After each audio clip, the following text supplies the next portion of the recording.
Des myriades de débris flottent dans l'espace à diverses altitudes. Depuis le début de la conquête spatiale en 1957, on recense plus de 4900 lancements et plus de 200 explosions en orbite.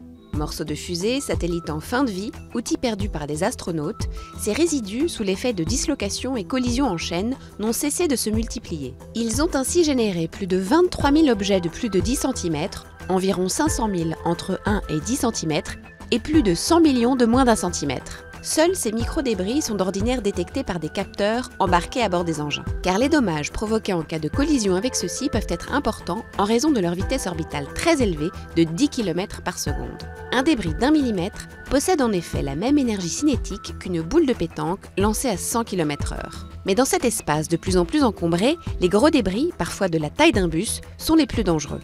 Catalogués et suivis depuis le sol par des radars et télescopes, ils flottent pour la plupart sur des orbites basses utilisées par la Station spatiale internationale, qui a changé d'orbite plus de 10 fois pour éviter des accrochages, et par des centaines de satellites d'observation de la Terre ou de télécommunications. Les services rendus par ceux-ci sont aujourd'hui menacés: Internet, téléphonie, transactions financières, guidage.